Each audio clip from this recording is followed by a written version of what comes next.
Welcome to Let's Talk About Books, baby, where we talk with your favorite LGBTQ authors. I'm Anita Kelly, and my guest today is Bud Gundy. Hi, Bud. Hey, Anita. Thanks for having me. Hey, thanks for being here, Bud. I really appreciate it. It's good to talk to you. You too. So Bud, you have been around the block for a while, I think, around this writing world. And your most recent novel was called Inherit the Lightning. And right. That came out last summer, and it's really receiving great reviews. Can you tell us about that? Yeah, thank you very much. I mean, I did get some really good reviews on it. It's a family saga. It spans about 120 years of this one family, and it's about the relationship between the great-grandfather and his great-grandson, who never meet. They're separated in time by death. The great-grandfather dies, and the great-grandson is born many years later. But while investigating a claim on the family fortune, this long-rumored family fortune, nobody knew where it was. Well, suddenly it's become available to them because Darcy's, that's the great-grandson, his grandmother dies, and they find out that she had this fortune was held in a trust for her. And so now it suddenly becomes available, but then swooping in, somebody from New York City says, oh, wait, that's my money. And it's an immense amount of money. And it's going to change the lives of Darcy and his sisters. So Darcy gets a little irritated by the fact that the stranger is saying that it's actually his money. And so he sets out to investigate it and who this is and who their claim is. Mm-hmm. And along the way, he learns the story of his great-grandfather, who was just this very mysterious figure, just a guy whose picture was on the mantle. And so he starts investigating, and he uncovers the true story of his great-grandfather. And it's a fascinating story. It was a fascinating story for me to write. It was a fascinating story for Darcy to learn. And it's it's kind of a sort of a story I've always wanted to write. To be quite honest, it's more of a literary story. There is the mystery element to it, but it's more about the change of Coop, the great-grandfather, his trajectory through life from 1880 until he dies in around the mid-1950s. Wow, that's awesome. That sounds great. I haven't read it, but I am looking forward to reading it. Good. So would you would classify that then in like a mystery genre? Yeah, it definitely has a mystery element to it. Okay. But it's to be quite honest, it's more about the character arc of Coop. Okay. And how his great grandson, spoiler alert, they're both gay, the great grandfather and then the great grandson, and his discovery of his great grandfather's life is it's really life changing for Darcy, and it turns out that there's this great fortune, of course, but he learns something much more valuable. And it's about life and perseverance and never giving up on your dreams. So, wow, that sounds great. Thanks. Yeah. So, were there any difficult scenes to write? Yes, there were several. Yeah. So at one point, Coop gets married because it was sort of forced on him at the time that he was flourishing as he was a businessman, a very, very successful one. And, to a woman, yes. And so the relationship between Coop and Elena, his wife, was very difficult to deal with because I had a lot of sympathy for Elena, who married this man without, of course, realizing that he was gay, and Coop was fully aware of his feelings. And it was really tough to handle that character because, as I said, I was very sympathetic towards her because, Coop was using her as to hide behind. Mm-hmm. And so it took me a long time, and I had quite a few friends read it and about their relationship and give me some really good advice about how to handle it, because I didn't want Coop Coop was kind of forced into this, but that doesn't exonerate him from what he did to Elena. And so those were very difficult scenes to write. And I would say that was the hardest part. I mean, there was a lot of other difficult stuff to write. Coop finds coal on this land in Ohio, and that makes him vastly wealthy at the time. And, reading about the history of coal, how coal was formed, the Industrial Revolution, all of that was really interesting. And I had to kind of hammer that into this story. But that was fun to write. I mean, it was difficult, but it was fun. But the scenes with Elena, I would say, were not necessarily fun. They were just really hard.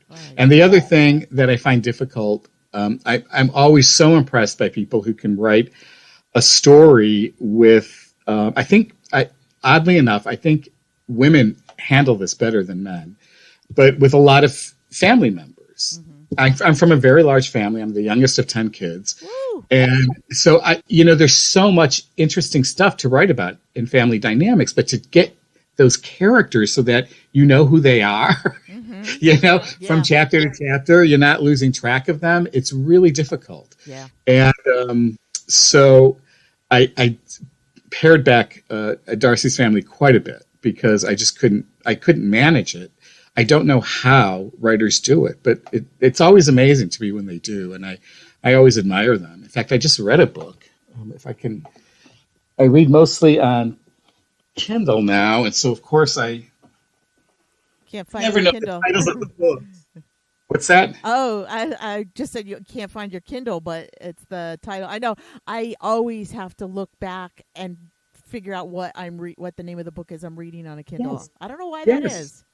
Well, it's because, when you used to read books, you would put it down so you would see that cover. You'd see that author's name all the time. Yeah, that's true. And so it just kind of ingrained itself. But I just read Hello, Beautiful by Anne Napolitano. It's sort of, I guess, I've never read the original Little Women, but I guess it's sort of a modern take on that. And then, like, the other, of course, is Jane Austen, Pride and Prejudice.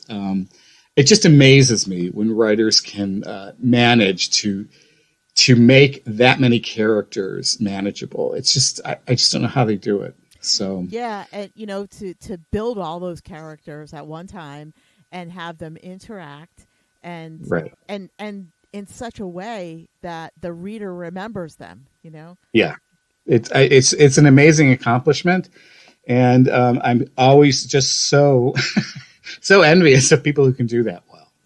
Yeah, I'm reading a James McBride book right now, and there are a lot of characters in this book because it's all about life in the projects and in this church that is right near the projects, and tons of people.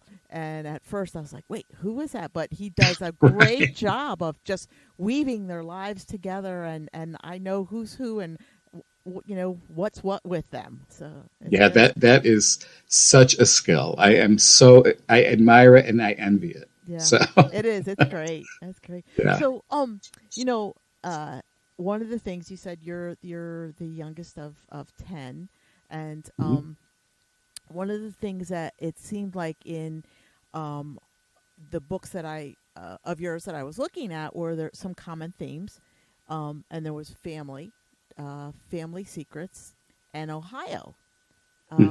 So tell us about like the meaning of those to you. Well, I love being I didn't like it when I was a kid, but I love now being the youngest of 10. Fortunately, we're all still around.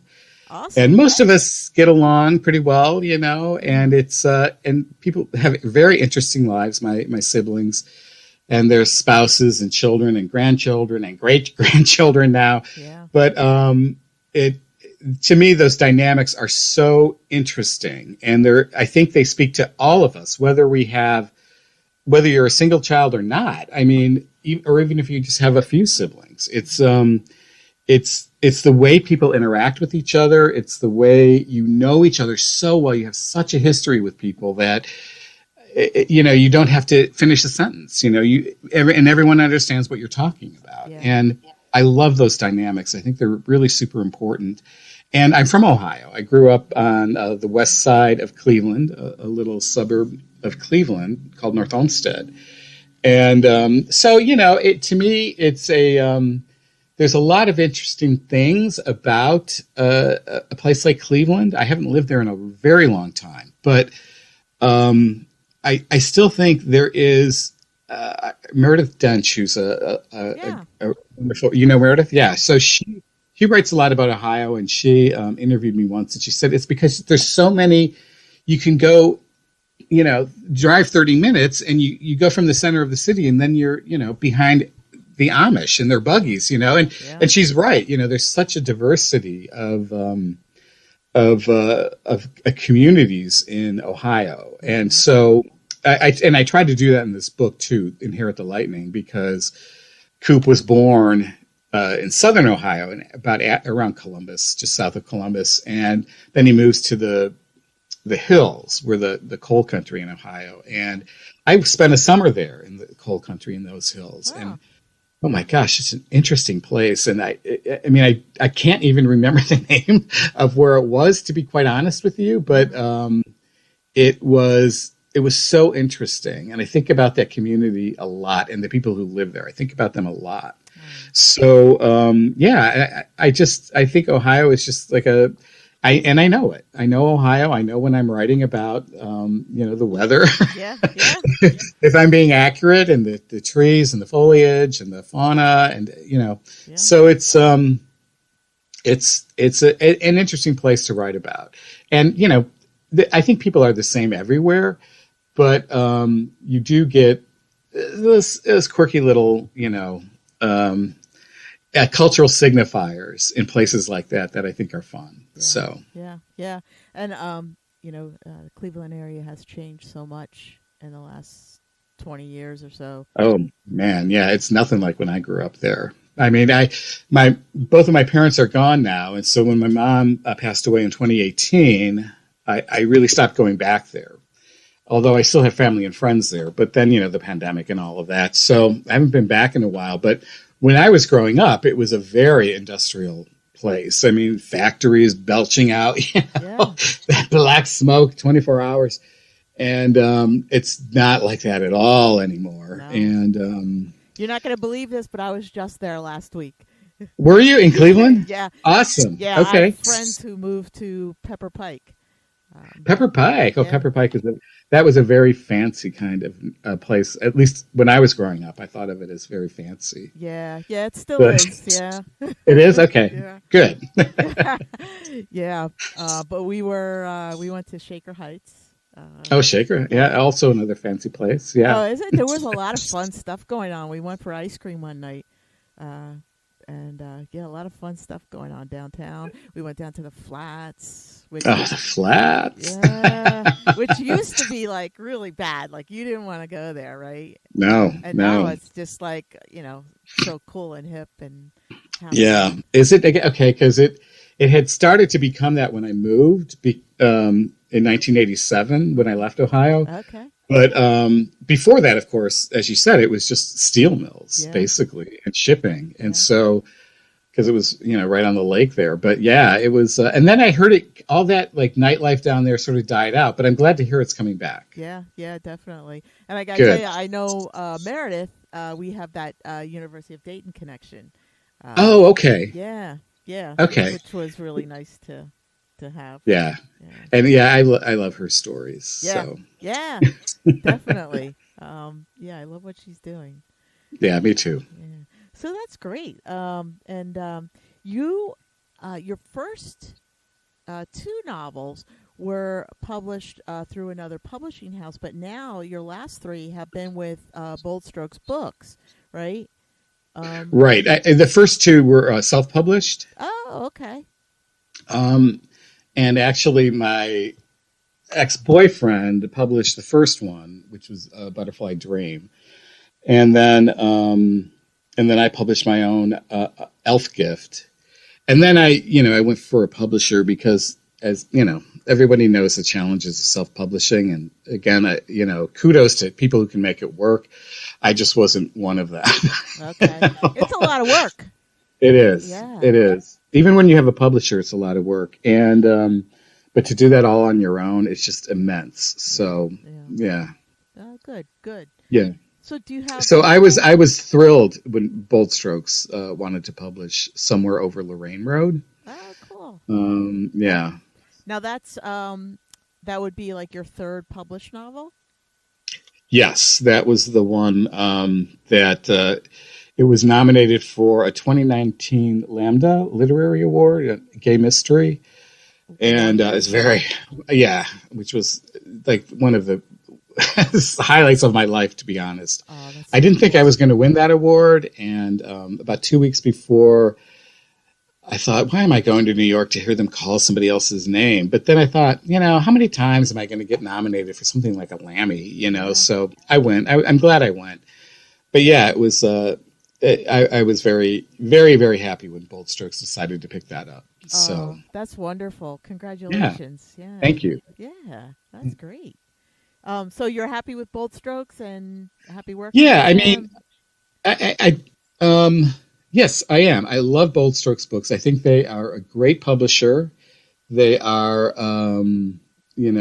very active and publish a lot of stuff that needs to be published that would not get published elsewise. Yeah. So I think I have nothing but good things to say about them. But I'm going to say they are not interested in the book that I'm working on now. What? So yes, so you can cut this out if you want. So I don't know. Like I may finish it and then submit it to them as just a Yeah. regular submission and see what they say. But they didn't want to just uh, okay it because I just like as I said, you have to even if you have a publisher, you have a lot of work you have to do on your own. And I'm pretty busy at work, and I've had some health challenges, so there's just not a lot I can do. And so Inherit the Lightning was a wonderful experience to write and to publish and to get those great reviews, but it didn't sell as well as it should have. So, Huh. yeah, so you can cut that, you can leave it in, whatever. Yeah. Yeah. I'll leave it in. That's maybe people will Okay, pick it up and you know. Um change their minds. yeah. Yeah. So, how did you get into the world of writing? Well, that's a really good question. I started reading when I was around like 10 or 11. And I, I was like anyone else. I think most kids, like you didn't really want to read. But then when I started reading books and discovering the way they could just, you could immerse yourself in these stories and you could travel anywhere, like back and forth in time. You could go anywhere in the world. All you had to do was pick up a book. Mm-hmm. And then I was hooked. Yeah. And so I've always been a very big reader, and I always felt that I wanted to put something out in the world someday that people would have that experience, being able to pick it up and get involved in a story, meet new people, interesting circumstances. And so I always knew I wanted to have a book published. But self-publishing, I'm not no denigration to self-publishing. It's a very important part of the world today. Mm-hmm. But having a publisher pick up a book of mine was a pretty thrilling experience for Oh, me. bet. So yeah, that's how but it took me a long time to get there. A long time. Yeah. I spent I had a, Oh, excuse me. bless you. Back in around 91, I finished a manuscript, and it was kind of this. I'm so Bless sorry. you. Uh-oh. Not it passed on it, Well, but that gave me a very, very false view of how publishing works and how you as a writer have to just put in the legwork to get your stuff even noticed by a publisher. And so I spent a long time writing stuff that was unreadable and nobody would want to read. And I kind of knew that. And then I had a breakthrough around 2016, 2017, because I'd written a book. It took me like 2 years to write this historical novel. And my friend, I gave it to her to edit, and I paid her a lot of money to edit that book, and it needed it. But she tore it to pieces, oh, and rightfully so, because it was just, hadn't put in the work. And So that when I got that edit back, it was such a blow because I thought I'll never get a book out this way. Hmm. I have to really put the work in, and I had already started working on Somewhere Over Lorraine Road, but doing the edits that she gave me in that book, it really taught me the mistakes I was making page by page by page. Nice. And so that was even though that was a big blow to my ego, it ended up being the most positive thing possible that could have happened to me. Oh. So that's when I really knuckled down and started to put the work in and Hmm. started to, make the books readable. Yeah, So yeah. It's yeah, it's amazing that there are so many people submitting, so many manuscripts to, yeah. all these publishing houses. So they really can be super choosy. Oh yeah, Yeah, yeah, yeah. and I don't know what's going to happen with AI now. I'm going to still keep writing because it's something I love to do. But I was actually in a lift a couple weeks ago, and some guy, and he said he was going to get back into IT because of AI. And I said, well, what I don't like about AI is that everyone's out there writing these books with AI, and he had just finished a book No using way. AI. No way.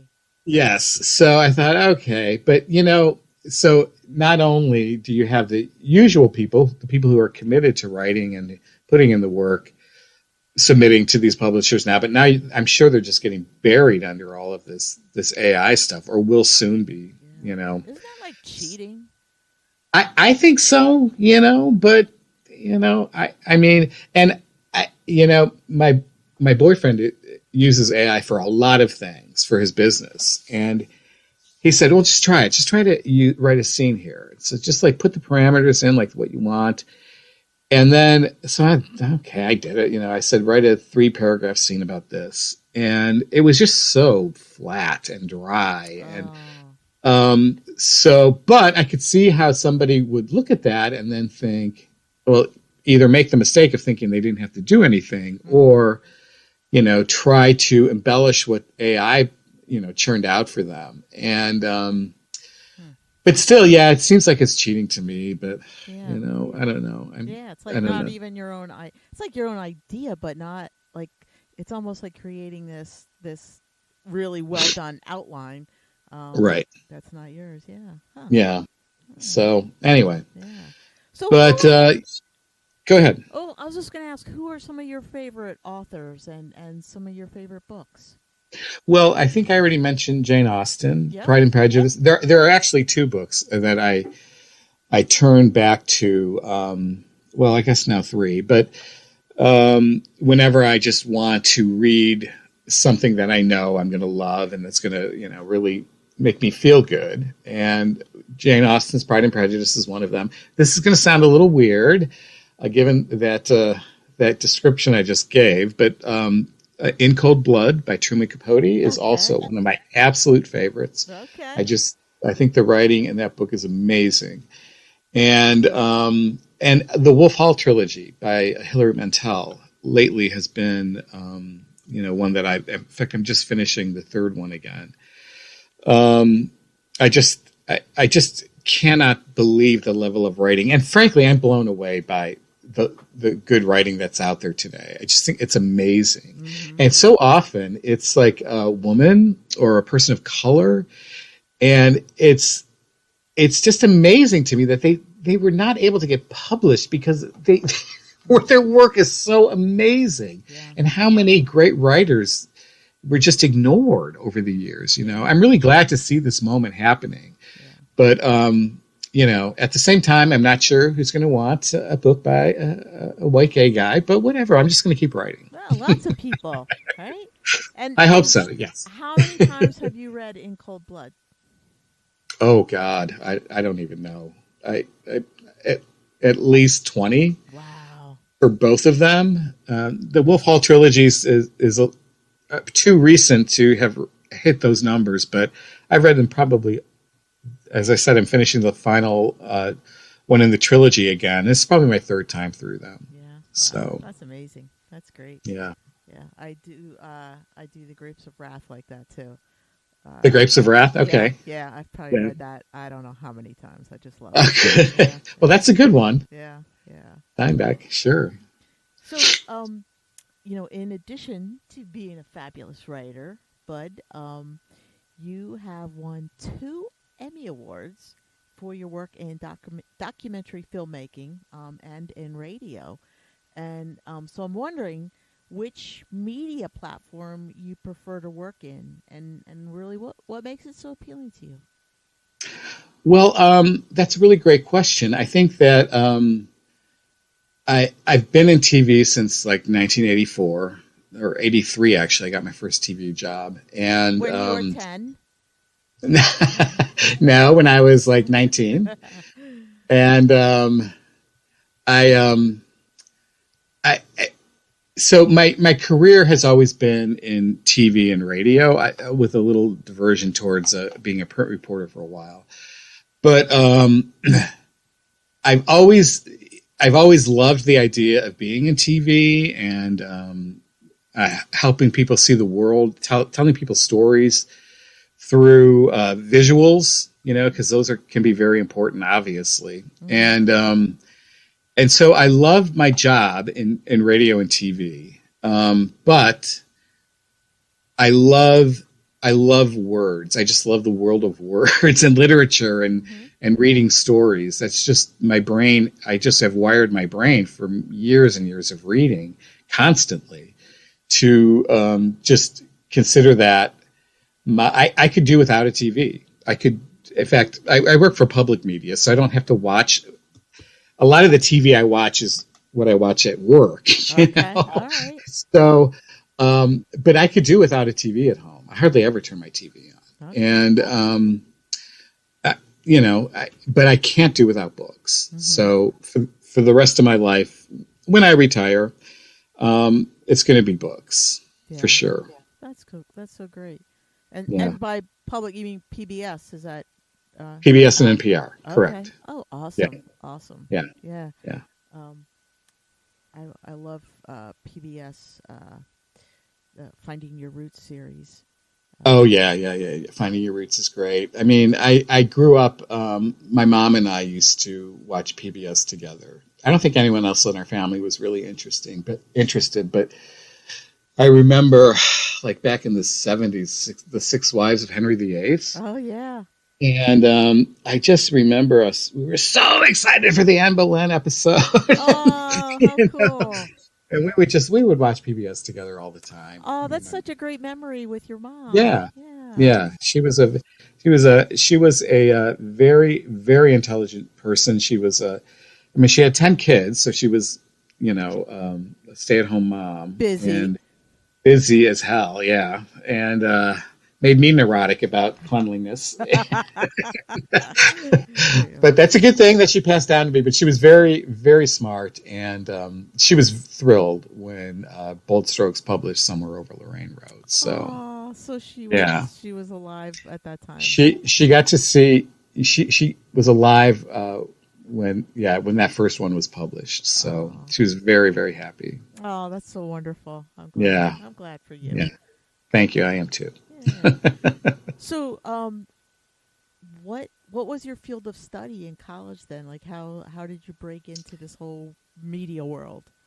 Well, what happened was I was working for this little cable station my first year of college, and then I was very persistent. I've always been pretty persistent, but and I got a job at the NBC affiliate in Cleveland. Actually, at the time, it was an O&O, so I went to work for NBC News when I was like 20. Okay.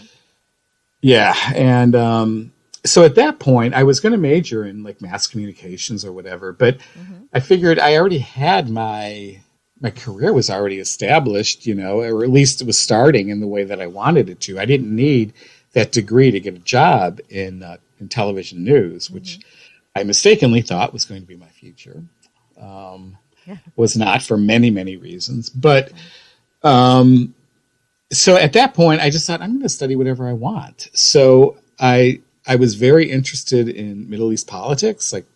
So I majored in political science with an emphasis on Middle East politics. And Soviet politics, and then Wow, that's heavy duty stuff.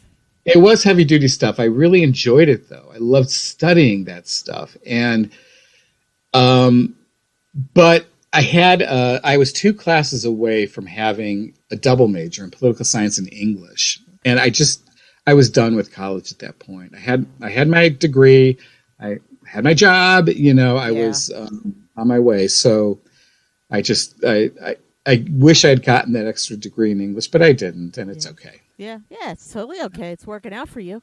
Yes, it didn't always. It's been years of struggle, but that's fine. Yeah. No pain, no gain, right? Exactly. Yeah. So, Bud, you said that you're currently working on a new novel. Mm-hmm. Can you tell us a little bit about it? Yeah. Actually, I'm working on 2. Oh, cool.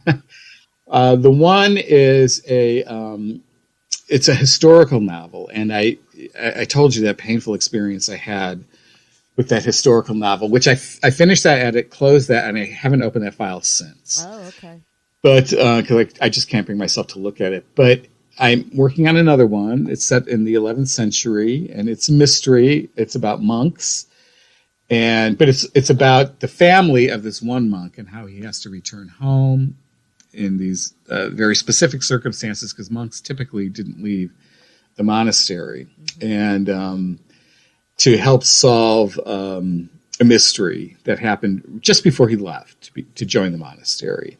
So that's coming along good. It's fun, but it's hard because I want to be as accurate as I can be, but at the same time, it's a lot of work to study that stuff, to look. I mean, it's easier today than ever, right? Because you can just Google stuff.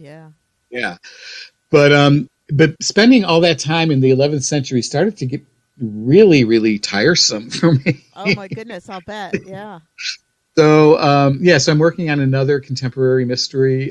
Again, a sort of a family story. I'm trying with 3 siblings this time. I think I can handle that. And a mystery about there's a murder involved, but I don't want to say too much more about that, but okay, all right. So I'm working on 2 of them right now, and I think they're both coming along really well, but so we'll see where that takes me. I don't know. Okay, well, they both sound great. Thank you. Yeah, I'm really, really interested in the monk story. That sounds wonderful. It is, yeah. It's a really, really interesting topic because I think that I've read a number of stories and seen a number of stories about the convents of that era, the abbeys where the women lived, and it makes so much sense that women would go to places like that to not just to be around women, but to be away from men, right? Just to lesbians, basically. Yeah. And so what I started thinking was like, well, what was going on at the monasteries, And then I started, reading up on them and listening to podcasts. And I don't do any primary research myself, but I read people who do primary research. And yeah, it's pretty clear that gay life, it was not the priests back then, it was the monks. Okay. So St. Francis was a little light in the slippers? Or? Can I tell you this story? I don't know if I should tell the story. When I was doing this research, I read about a monk or a gay man who had been invited to let's just say gay party. Okay. At the main of the Franciscan monastery in Assisi. Okay. So the more things change. That's pretty wild. Yeah, it was pretty wild. It was a pretty wild story. I'm like, what? But it makes sense to me. I don't think it's as true today because these were what we would call cloistered today. Right. Yeah. And men would enter them and you couldn't leave. Like you had to, you were part of that community for the rest of your life. Yeah. And so, the very individual dynamics. So that's kind of what I'm exploring partly with that story, but that's not enough for a full story. So I'm having my brother Asi come back to his family home and deal with some things there with his boyfriend. Yeah. Well, Although his family okay. doesn't know that that's his boyfriend. Oh, that sounds great. All right. That's fun. Yes, it is. Definitely. Well, thank you so much for talking with us. And I'm wondering if you have any parting words for our listeners today, Bud. Oh, you just, like if you are out there, you're trying to write a book, try to avoid the easy trap of going through AI and get your words out on your own and really, just make those stories your own personal stories, because that's what's going to, when readers pick up a book, that's what they want. They want that personal connection to those characters that can only come through your words. And I would just encourage everyone to just keep trying and keep pursuing your dreams. So, Yeah, that's great. Great advice. They want that, emotional intelligence, right? yes, right, exactly. Yeah, definitely. Well, Bud, thank you so much for being on the show today. That's all the time we have. Um, and I'm Anita Kelly. And thanks for joining Liz Talk About Books, baby. And until next time, may your journey be lighthearted, peace be plenty, and be safe, folks. And thanks again, Bud Gundy. Thank you, Anita. I enjoyed it. Thanks. Bye bye.